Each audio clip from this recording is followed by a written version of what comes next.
नमस्ते, मेरा नाम है अभिनय आकाश और आप देखना शुरू कर चुके हैं प्रभात साक्षी का खास कार्यक्रम मोस्ट रिलायबल इन्फॉर्मेशन यानी एमआरआई। भारत में इंटरनेट क्रांति के फायदे गिनाने जाएंगे तो एमआरआई के कितने एपिसोड पूरे हो जाएंगे, लेकिन फिर भी लिस्ट अधूरी रह जाएगी। लेकिन इतने साल बीत जाने के बाद भी डेटा को लेकर एक औसत भारतीय यानी हमारी और आपकी समझ बहुत आगे नहीं जा पाई है।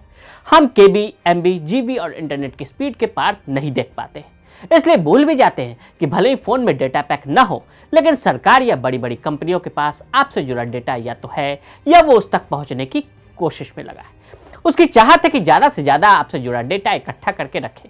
ड्राइविंग लाइसेंस, पासबुक, आधार, वोटर आईडी कार्ड जैसे दस्तावेज और आपके सोशल मीडिया प्रोफाइल में एक बड़ी समानता यही है कि आपसे जुड़ा डेटा इकट्ठा रहता है। आप कौन हैं, कैसे दिखते हैं, फोन पर किससे बातें करते हैं, कितना कमाते हैं, क्रेडिट कार्ड का बिल भर पाए हैं या नहीं, वो सब उन्हें पता है। इसी के आधार पर आपको कोई सर्विस या ऑफर की जाती है। फर्क इतना है कि सरकार का मकसद जन कल्याण होता है और सोशल मीडिया या दूसरी कंपनी का मकसद व्यापार होता है।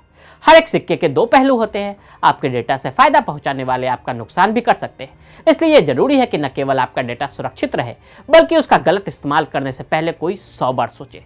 आपकी प्राइवेट जानकारी पर आपका अधिकार है। हर तरह का प्राइवेट डेटा सार्वजनिक नहीं किया जा सकता और न ही कंपनियां अपने फायदे के लिए इसे बेच सकती है। आम उपभोक्ताओं के ऐसे हितों की रक्षा के लिए डेटा प्रोटेक्शन बिल तैयार किया गया है। भारत में डेटा प्रोटेक्शन को लागू करने को लेकर कानून लाने की तैयारी की जा रही है। केंद्र सरकार ने डेटा प्रोटेक्शन को लागू करने का मसौदा जारी कर दिया है। इस बिल के तहत सरकार डेटा प्रोटेक्शन बोर्ड बनाएगी। बिना आपकी मर्जी के आपके डेटा का इस्तेमाल नहीं किया जा सकेगा। एक बार मसौदा बना, बवाल हुआ, फिर बिल वापस ले लिया गया। क्या है बिल का इतिहास, ये जान लेते हैं, क्योंकि ये इतिहास काफी पुराना है। इस बिल का इतिहास काफी लंबा है और काफी समय से इसको लेकर चर्चा होती रही है। यह विधेयक 2017 में न्यायाधीश के.एस. पुट्टास्वामी बनाम केंद्र सरकार के मामले में सर्वोच्च न्यायालय के फैसले के नतीजे के तौर पर सामने आया, जिसमें निजता को मौलिक अधिकार के तौर पर मान्यता दी गई थी। अपने फैसले में उन्होंने केंद्र सरकार को एक मजबूत डेटा संरक्षण कानून लाने का निर्देश दिया था। इसके बाद न्यायाधीश बी.एन. कृष्णा के मार्गदर्शन में एक विशेषज्ञ समिति का गठन किया गया, जिसने जुलाई 2018 में निजी डाटा संरक्षण बिल 2018 का प्रस्ताव रखा। उसने अपनी रिपोर्ट में कहा कि आपका मेरा जो डेटा है उसका इस्तेमाल कैसे हो और उसमें संरक्षण मिले या ना मिले, इसको लेकर काफी समय से बात हो रही थी। डेटा प्रोटेक्शन बिल का नया मसौदा। केंद्र सरकार ने डेटा प्रोटेक्शन बिल का मसौदा जारी किया है। आने वाले सत्र में इसे संसद में पेश किया जाएगा और पास होने के बाद यह कानून का रूप ले लेगा। अब कंपनियों को हर डिजिटल नागरिक को सारी जानकारी स्पष्ट और आसान भाषा में देनी होगी। कानून बनने के बाद उल्लंघन पर मोटा जुर्माना लगाया जा सकेगा। इसके अलावा नियमों के अनुसार कंपनियों को या तो देश में ही डेटा स्टोरेज करना होगा या मित्र देशों के यहाँ, यानी देश में और डेटा सेंटर्स की जरूरत भी होगी। 10,000 करोड़ का जुर्माना। किसी के निजी डेटा का बेजा इस्तेमाल करने पर सिर्फ 500 करोड़ की पेनल्टी नहीं लगेगी, यह 10,000 करोड़ तक भी लगाई जा सकती है। इलेक्ट्रॉनिक और आईटी मंत्रालय के सूत्रों के मुताबिक बिना मंजूरी के पर्सनल डेटा का गलत इस्तेमाल या डेटा चोरी के मामले में जुर्माना राशि बढ़ाई जाएगी और यह 10,000 करोड़ रुपए तक भी की जा सकती है। क्यों है अहम? अभी देश में पर्सनल डेटा की सुरक्षा को लेकर उस तरह के कानून नहीं है जिस तरह से विदेश में बन चुके हैं। इसका फायदा उठाकर अक्सर कंपनियां मंजूरी के बिना ग्राहक की जानकारी दूसरे कामों में इस्तेमाल करती है। इसे जानकारी के गलत हाथों में पड़ने का रिस्क रहता है। क्या कोई निगरानी करेगा?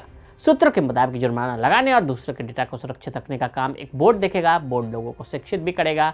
बोर्ड देखेगा कि किसी डिजिटल पर्सनल डेटा का कितने बड़े स्तर पर गलत इस्तेमाल हुआ है। उस आधार पर जुर्माने की राशि भी उतनी ही बड़ी होगी। बताए बिना डेटा नहीं ले सकते। बिलिंग के लिए आपसे डिजिटल जानकारी लेते वक्त बताना होगा कि यह बिल के लिए ही ली जा रही है या किसी अन्य काम के लिए। अगर बताए बगैर डेटा जमा किया गया तो यह अवैध होगा। अगर आपको जानकारी किसी और काम के लिए ली गई है और उसका इस्तेमाल मार्केटिंग के लिए किया गया तो वो भी बोर्ड के पास शिकायत जा सकती है। Data storage. सूत्रों के मुताबिक अगर सर्विस प्रोवाइडर सर्विस देने के बाद भी आपके डेटा स्टोर करके रखता है तो यह गैर कानूनी कहलाएगा। यही नहीं, डेटा उल्लंघन के मामले में सरकार को भी जवाबदेह ठहराया जाएगा। कंसेंट मैनेजर का प्रावधान। ड्राफ्ट बिल में कंसेंट मैनेजर का प्रावधान किया गया है। ये ऐसा व्यक्ति होगा जो लोगों और डेटा रोड कंपनियों के बीच मध्यस्थता का काम करेगा और लोगों को जागरूक भी करेगा। ड्राफ्ट बिल में बच्चों के डेटा के लिए पेरेंट्स से मंजूरी का प्रावधान किया गया है। सोशल मीडिया से डेटा में सेंध लगी तो कंपनी जवाबदेही होगी। बिल में महिलाओं पर फोकस। देश के इतिहास में पहली बार इस बिल में महिलाओं के लिए हर और शी का इस्तेमाल किया गया है। अब तक के विधेयकों में पुरुषों के लिए हिज और ही का इस्तेमाल किया जाता था, लेकिन पहली बार इस बिल में महिलाओं को तवज्जो दी गई है। Digital personal data protection bill के मसौदे में हर और सी का प्रयोग कर महिलाओं को प्राथमिकता दी गई है। 6 मार्गदर्शक सिद्धांत। पहला, पर्सनल डेटा का उपयोग व्यक्तियों के लिए वैध, निष्पक्ष और पारदर्शी हो। दूसरा, उपयोग का उद्देश्य वही हो जिसके लिए इसे लिया गया था। तीसरा, विशिष्ट उद्देश्य हेतु लिए गए डेटा में सिर्फ जरूरी डेटा ही लिया जाएगा। चौथा, पर्सनल डेटा का कोई अधिकृत संग्रह या प्रोसेसिंग न हो। पांचवा, प्रोसेसिंग का उद्देश्य और साधन तय करने वाला जवाबदेह हो। छठा, व्यक्ति का पर्सनल डेटा सटीक और अपडेटेड हो। डेटा अपडेट स्टोरेज टाइम सीमित हो। अन्य भौगोलिक क्षेत्रों में डेटा संरक्षण कानून। संयुक्त राष्ट्र सम्मेलन के आंकड़ों के अनुसार 194 देशों में अनुमानित 137 देशों ने डेटा और प्राइवेसी की सुरक्षा को सुरक्षित करने के लिए कानून बनाए हैं। अफ्रीका और एशिया में क्रमशः 61%, 54 में से 33 देश और 57% अप्रत्यक्ष रूप से इसे अडॉप्ट किया हुआ है। सबसे कम विकसित देशों में केवल 48% के पास डेटा सुरक्षा कानून और गुप्तनीयता कानून है। EU model.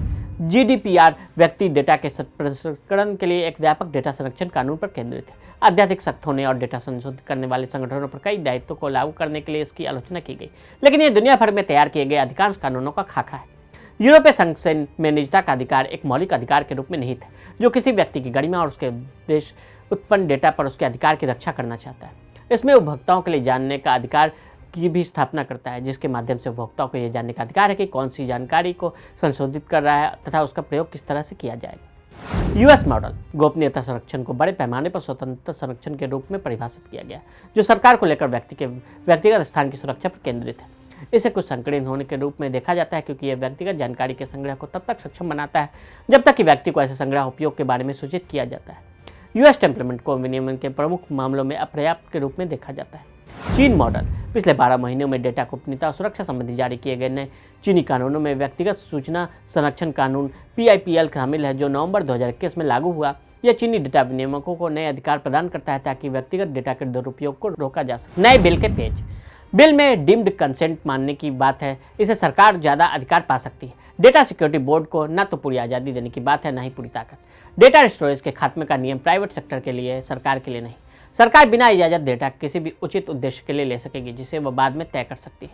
डेटा लोकलाइजेशन की बात पूरी तरह साफ नहीं है। नए नियमों से कितना सेफ रहेगा हमारा पर्सनल डेटा। तो आज हमने आपको पर्सनल डेटा प्रोटेक्शन बिल के मसौदे के रूप में बताया। आज के लिए दे इजाजत। ऐसे ही खबरों को देखने के लिए प्रभा साक्षी देखते रहें। वीडियो को देखने के लिए फेसबुक, ट्विटर पर फॉलो करें, यूट्यूब पर प्रभा साक्षी को सब्सक्राइब करें।